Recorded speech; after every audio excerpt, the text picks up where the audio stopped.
coming? This is on.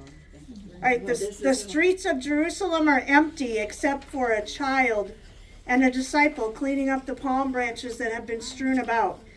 Jesus' triumphal entry has happened and the crowds have dispersed. The disciple and child speak of their impressions, as does a Pharisee who is standing arrogantly a little way off from the other two characters. Look at this. See all these branches? I came back here to get one. Did you see all the fuss? It was a parade. A great one. Everyone was here. Everyone was so happy. There was a man riding on a donkey, and everyone was so excited to see him. They were cheering and throwing these palms down to make a carpet in front of him. His name is Jesus, I guess. It was like he was a king or something. I don't understand all of that, though, but I know I'll never forget. I'll never forget him. It was Jesus. I was tasked at getting everything ready. Jesus knew what was going to happen. He sent me and Philip to get the donkey which we were going to ride on. We were unsure, but it was like he had set it all up before, but couldn't have. Still, we went to the owner to get the donkey. It was like the owner already knew. But you know, the weird part? When we get to Jerusalem, Jesus got real sad and began to weep. You would have thought he would have been happy, excited, you know, but he was like resigned and something he didn't want to do.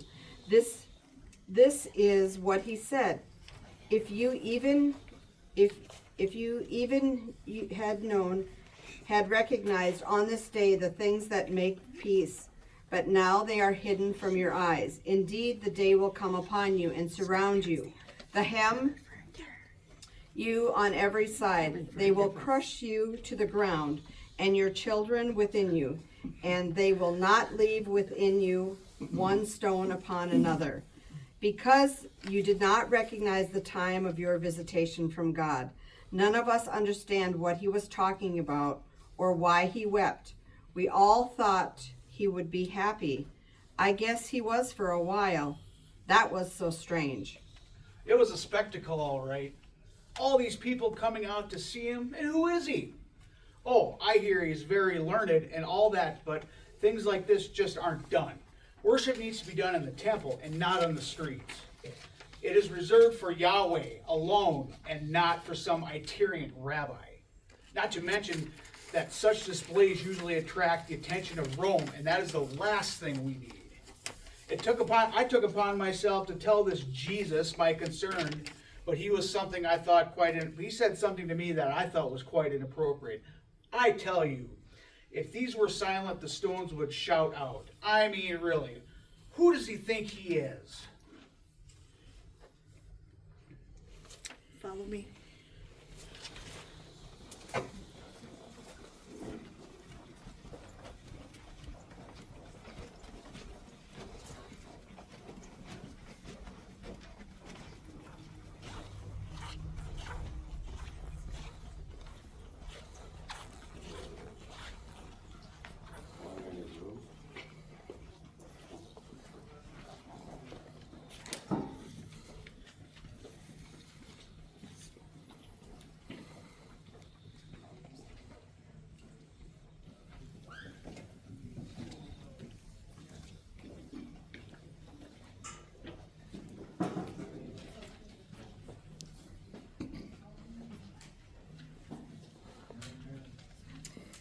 The temple is in chaos. Tables are overturned. Change is on the floor. A couple of people are cleaning up, and a Pharisee is surveying the damage. Cleaning up are two characters, a regular person and a disciple. Would you take a look at this? Can you believe this mess? It was quite a scene, let me tell you.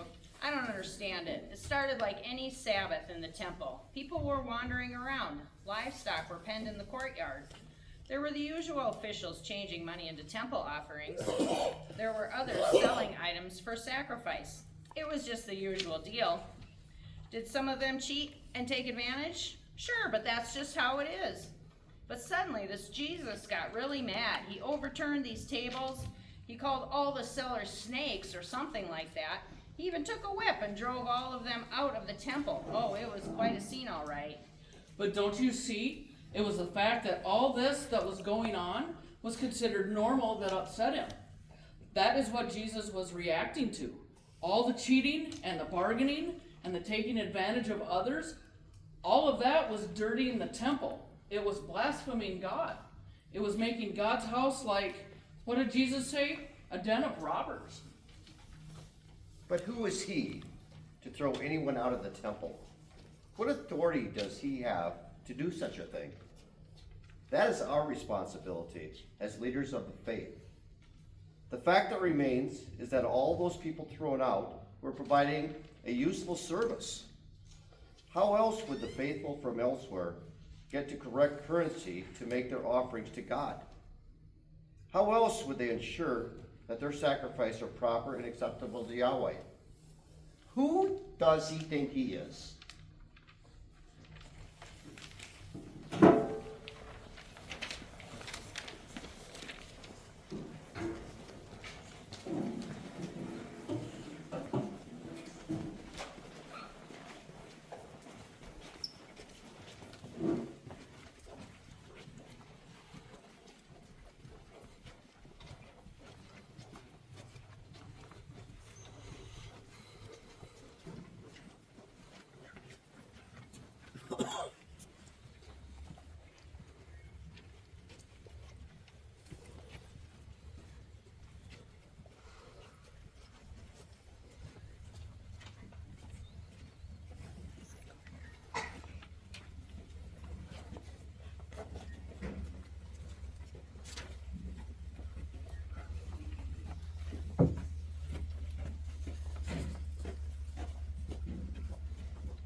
The setting is an area empty except for a fig tree. Two disciples are remembering a lesson that happened there. They are looking at the tree and talking to us, the audience. Do you see that fig tree? Jesus told us a parable concerning that tree. Oh, not that tree specifically. He was talking about fig trees in general. He said that when a tree sprouts leaves, you can tell summer is near. I'm not sure what that meant, but it seemed important. I think that what he meant was that we need to watch for signs of the times, just like we watch for the signs of the changing seasons. Do you remember how he also said that we needed to be alert and not be weighed down by dissipation and drunkenness and worry? The day of judgment is coming, and we need to be ready. I think that is what he was saying. He must like this example because he often comes here. I have even seen him sleep here. But what does that mean? The day of judgment is coming? Is the end of the world going to happen soon? Is he predicting the future? Is he speaking of his death? I wish that I could understand.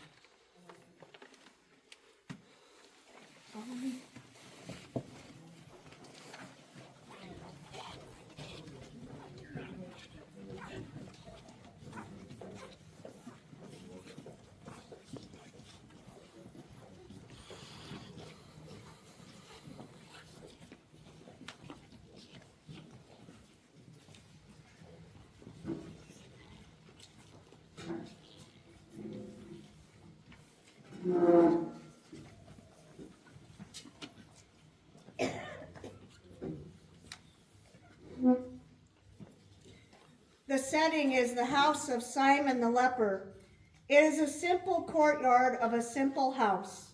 Simon is there, as is Mary. The two of them are speaking of what just happened. I used to be a leper. I know what it means to be shunned, to be ostracized, to be forgotten. But I'm healed now. The leprosy is gone. Jesus did that, and I'm glad for that. People are still awkward around me, though. I guess that's because they find it hard to believe that I was healed. Really, I sense that they feel that I'm still dirty somehow. That is how I still know what it is like to be shunned and forgotten. But still, I do have a family and a home and those that love me. I'm very grateful for that. So I had Jesus and his disciples over for a supper. It was a very nice time. It was after supper that something strange happened, and I'll never forget it. We were talking when this woman approached him. I didn't know her name, and I don't remember inviting her. Maybe I did invite her, but I do know what it is like to be forgotten. I just don't remember. Yes, I approached Jesus. I had to. I couldn't help myself. He had saved me once before, and I had to see him again. You see, I am a fallen woman, and the people were ready to stone me. They threw me down at Jesus' feet, and he looked down at me so lovingly, and then he took me by the hand and raised me to my feet and smiled down at me. He must have, to show me that the crowd had disappeared. He must have said something to them, but I don't remember what it was. I just remember his eyes, and he looked at me so lovingly. So yes, I had to come and thank him. And by the way, my name is Mary, and I spent all my money on a very expensive jar of ointment. I anointed his head and knelt at his feet. I was so moved that I was crying. I must have washed his feet with my tears and dried them with my hair. All I know is that I loved him. What comes next? Huh? Oh, the men, was that the wrong thing to do? Some of the men were giving me a bad time about it. One man, Judas, said I should have not spent my money on ointment, but had given it to the poor. Jesus told him to just be quiet and that I had provided a service for him. I was preparing him for the burial. I didn't know what burial he was talking about, and I don't think they did either. What burial was it? It could not be him. All I know was that I loved him, and I wanted to thank him for saving me and for making my life better.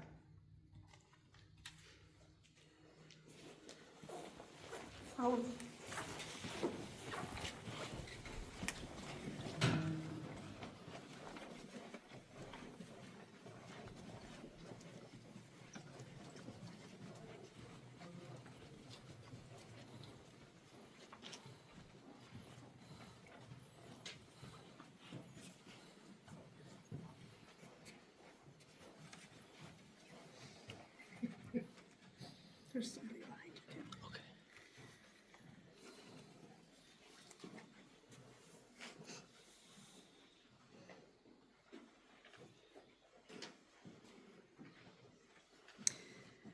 A few disciples are sleeping. They are John, James, and Peter. Apart from them is Jesus kneeling in prayer. And during this scene, Jesus will approach his disciples. My Father, if it is possible, let this cup pass from me. Yet not what I want, what you want.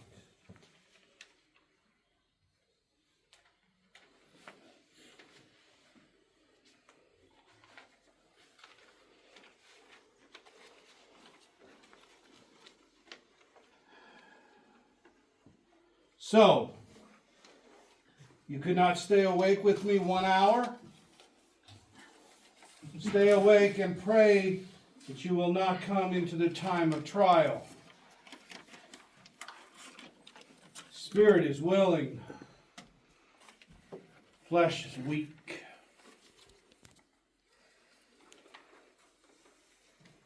Why couldn't we stay awake like he told us to?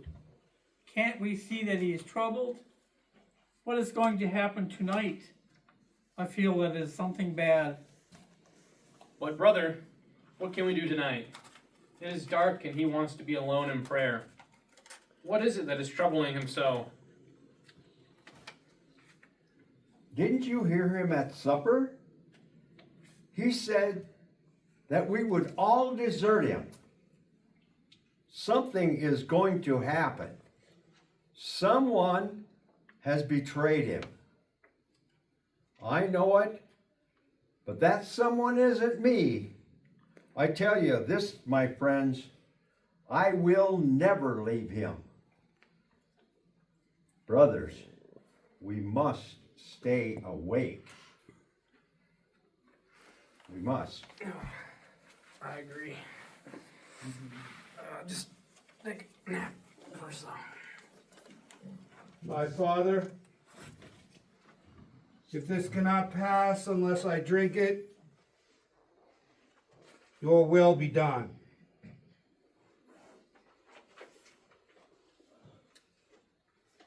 Now, if you would enter the sanctuary and have a seat.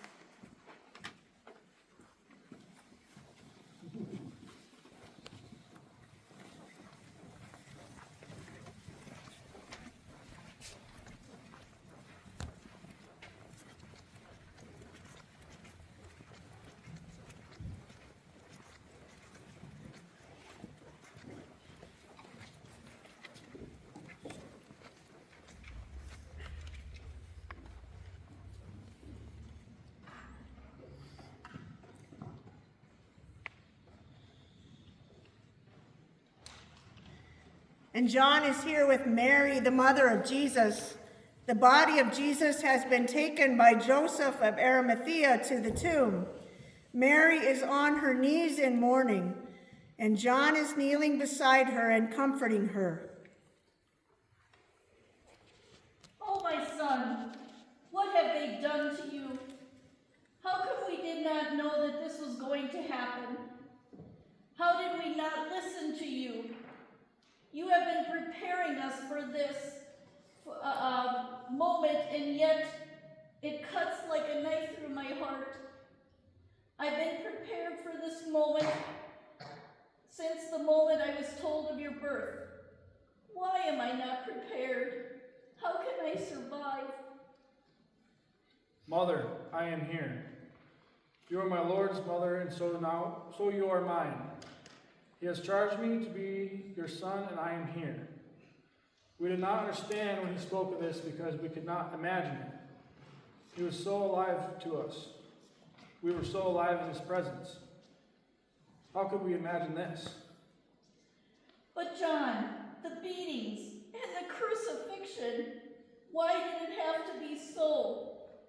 That is for criminals, for evil men. Why him?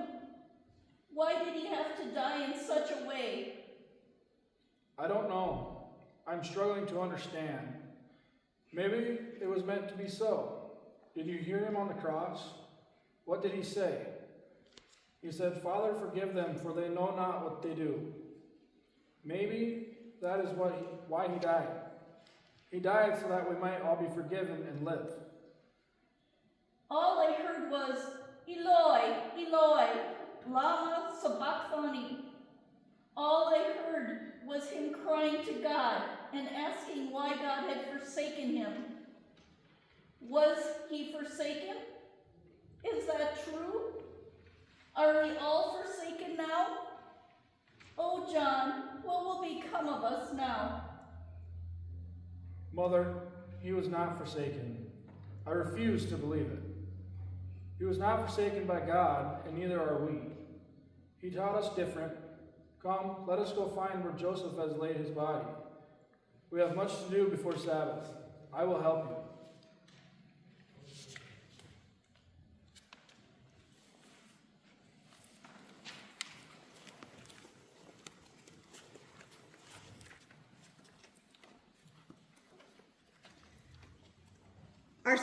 Our scene begins with a closed and silent tomb. Joseph of Arimathea is there. He speaks and leaves and the scene is transformed into the next scene as two angels come to roll the stone away. They take their places by the tomb as two women, Mary Magdalene and Mary, the mother of Jesus, come to the tomb to prepare the body. They are surprised to see the stone away in the presence of two strange men instead of soldiers.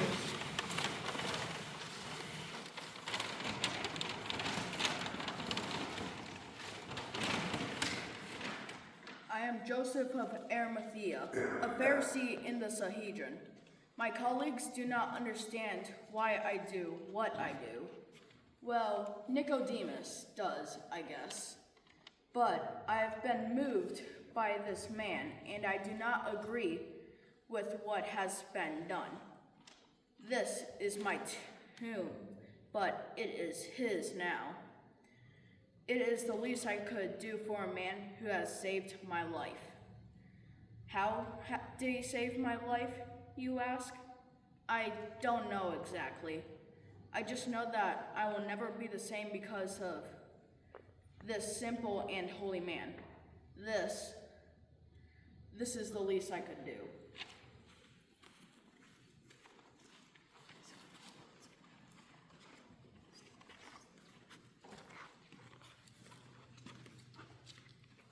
What is this?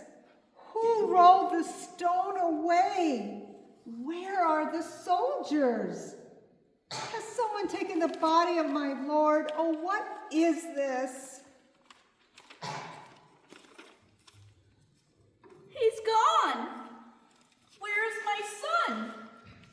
Where have they taken him? What has happened here? Why do you look for the living among the dead? He is not here, but he is risen. Remember how he told you, while he was still in Galilee, that the Son of Man must be handed over to sinners and be crucified, and on the third day rise again. I remember. I didn't want to believe him. I didn't want to believe that my son would be crucified. He is risen? My Lord is risen. Mary, our Lord, is risen. Let us tell the others the good news.